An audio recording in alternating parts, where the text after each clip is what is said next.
Here we have a new 2025 Jeep Gladiator. Now this one comes in the sport trim level in granite crystal, and then we have black cloth interior. What makes this one cool is this one is a Black Widow, so we have 3-inch lift, Fox Series shocks, a few other features, but the powertrain consists of a 3.6 liter naturally aspirated V6 made into an 8-speed automatic transmission. As we come around to the front end here, halogen headlamps, we do get the LED fog lights, and then this lovely LED light bar and the winch here as part of this $25,000 package. And I'm here for it. It's just a great look. Love the 3-inch lift, just enough to make it look rugged without having too much with a 6-inch or something like that. Now down here we do get these 37-inch tires, 17-inch wheels, and I love just how tough these look. They're huge, they're massive, but again, it's not too much. It still has like a stock feel to it, even driving it down the road. Now to the door panel, power mirror controls are here, power door lock controls, headlamp controls. We do get a manual tilt as well as telescoping steering wheel. So look down at the pedals. We get ambient lighting in here as well as aftermarket. I really like that. Side pocket. And there's the seat itself. And then this is custom, having that stitched in there. And then you can pump the seat up or down, adjust the seat back. And you do have manual lumbar support. And you can adjust the seat bottom if you want to move the seat forward or back by pulling up on that bar. And then we do get these amp research power running boards, which are always nice. But a huge thanks to Chrysler, Dodge, Jeep, Ram of Franklin here in Franklin, Tennessee for allowing me to review this Gladiator today. I'll leave a link below in the description. But if you're looking to find the best price on one of these closer to home, click that second link down below. It takes just a minute to fill out your information, and I'll make sure the local dealers are fighting to get you the best price on this or whatever new vehicle you might be interested in. Now I have the seat up front adjusted for someone of my size, being 6'3" with longer legs, so sitting behind myself, relatively good space I think for this kind of vehicle. I mean, I can sit back here, which is great. Compared to like a Frontier or even a GMC King and a Ford Ranger, I don't have this kind of space, so that's actually pretty impressive. Seat back pockets both sides, rear AC vents, window switches are right here, and bottle holders are there. And there's a view of the front from back here.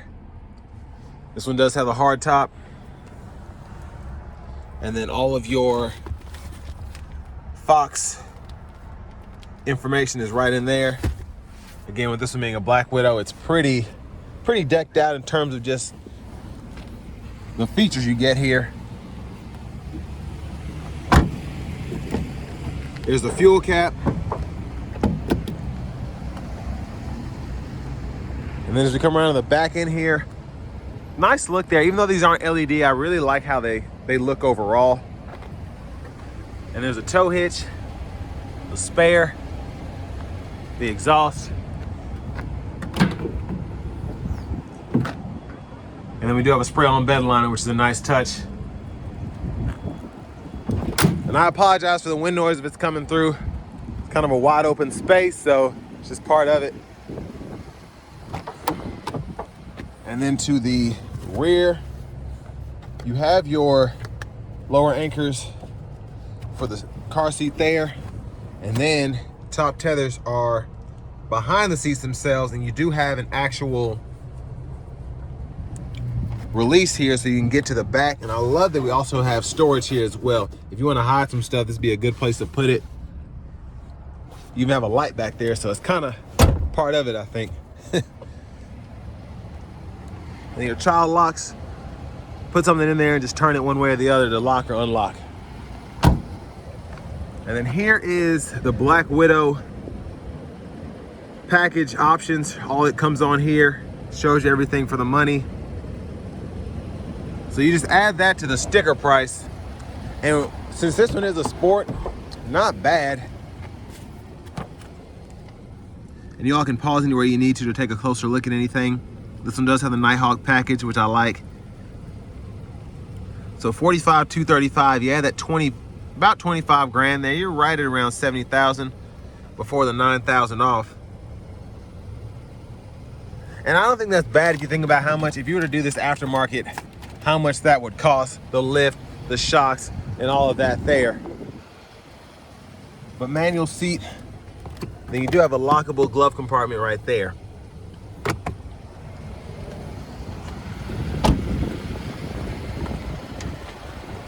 Now, quick look in the engine bay. Just gonna pop these off.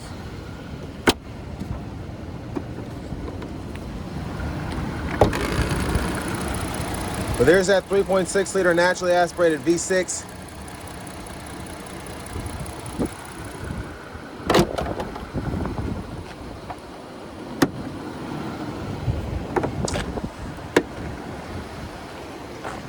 And then before we hop in the driver's seat, I'm just gonna show off the blinkers.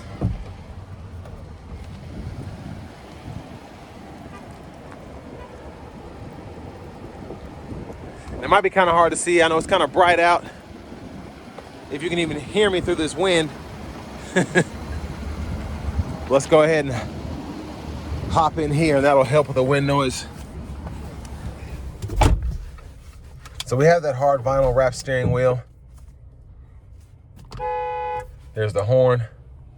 Now over here to the infotainment system, really like Chrysler's newer updated system. You get that CarPlay, Android Auto compatibility wirelessly. You have AM, FM, XM radio, and then it's pretty easy to go through all of your sources there. We get the single zone manual climate controls, but not really a big deal for me. I like that you have the capability to go through the screen there. You also have buttons and knobs down below, radio, and then the air there, and it's pretty easy to use, again, I think.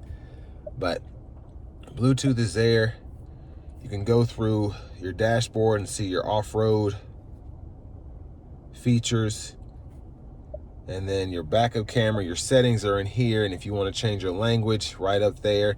Units of measurement right here. You can do everything manually, which I like, instead of having to choose between US or metric there. But I mean, it's a pretty easy system to use, pretty self-explanatory in my opinion. But you know, you can add widgets and things of that nature. So backup cameras here. And then we do have the window switches below, so we can actually lock and then unlock the windows from here, which is pretty interesting. 12 volt there, and then you do have a USB-C, USB-A duo along with an aux input. And then your aux switches are down here, so that'll run the winch, the light bar, all of that. Four-wheel drives here, parking brake, shifter, pull back here, reverse, neutral drive. You can come over here and manually shift. Then bottle holders are here. Center console cubby space, you do get a USB-A port. And then your top tray here, you can use if you want to put change or wallet or something like that. And there's a look at the back seat. We do get a manual sliding rear window you can release from back there.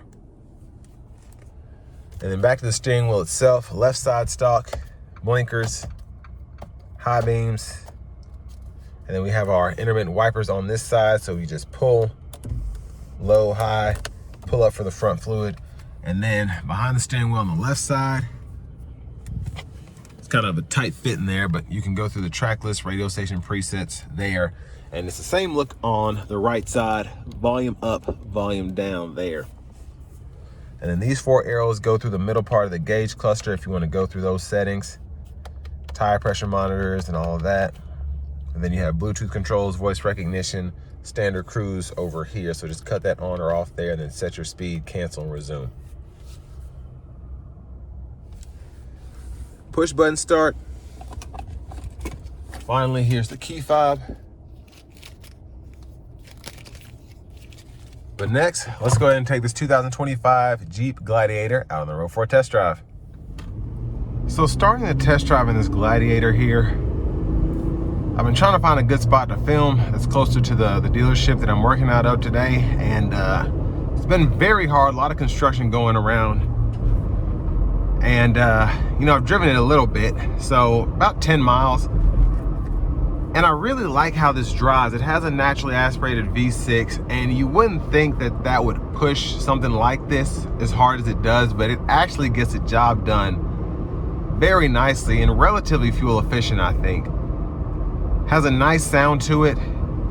Not too much. If you wanted to add an exhaust or something like that, you could, but stock, it still sounds really good. And it kind of keeps you from having to want the 392, I think, in my opinion, wanting that bigger V8. This V6 gets the job done again.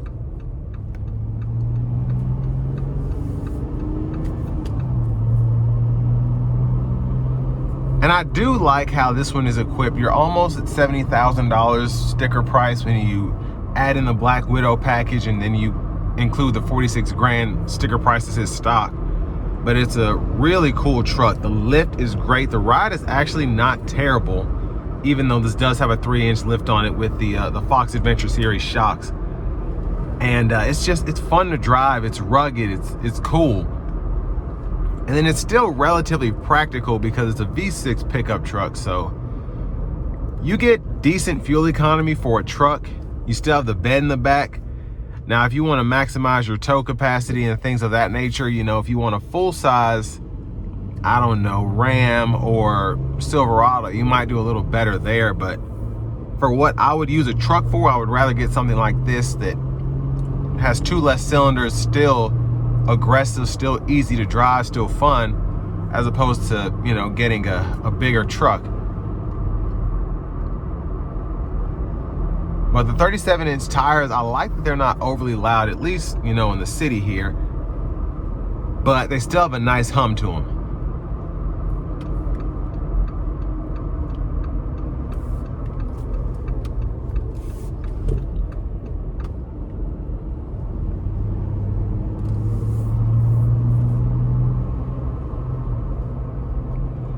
Now, I do want to give a huge thanks again to Chrysler Dodge Jeep Ram of Franklin here in Franklin, Tennessee for allowing me to review this truck today. I'll leave a link below in the description. But if you're looking to find the best price on one of these closer to home, click that second link down below. It takes just a minute to fill out your information, and I'll make sure the local dealers are fighting to get you the best price on this or whatever new vehicle you might be interested in. We're going to get her ready to get on the interstate and test out the acceleration. Not gonna floor it, but gonna give it a little something. This does have a few miles on it, so it's not like I'm breaking it in with 2 miles.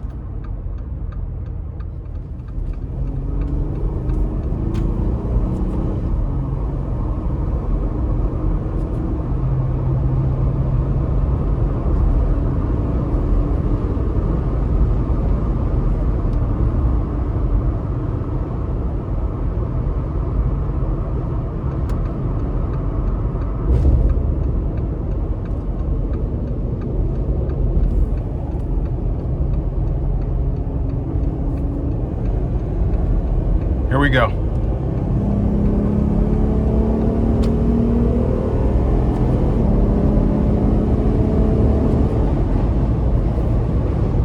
So just a little pull there. That's the best I could do coming out of that tight situation I was in. But it actually drove, I mean, the shifts in the manual mode are fantastic. It really does feel like a manual mode. Very quick to shift, very quick to do what it's supposed to do.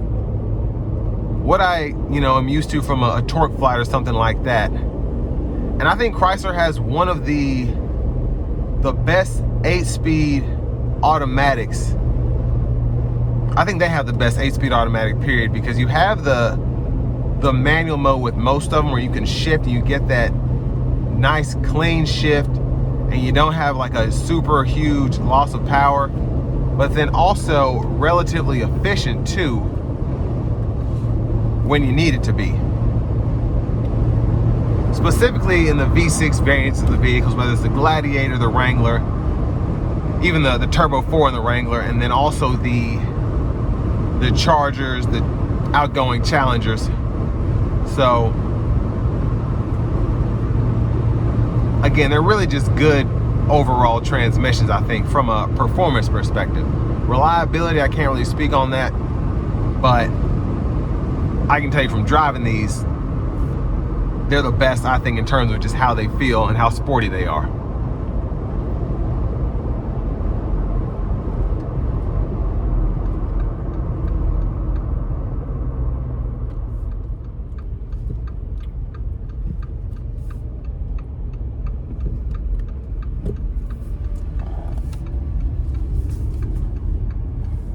And I do think that for the money, you get a really cool vehicle. Again, it's fun to drive, relatively easy to drive because of the turning radius, and it's something that if you're in the market for a fun pickup truck and something that drives like a Jeep, this is the way to do it. They did a really great job with this. So all that being said, this will bring me to the end of my review of this 25 Jeep Gladiator Black Widow.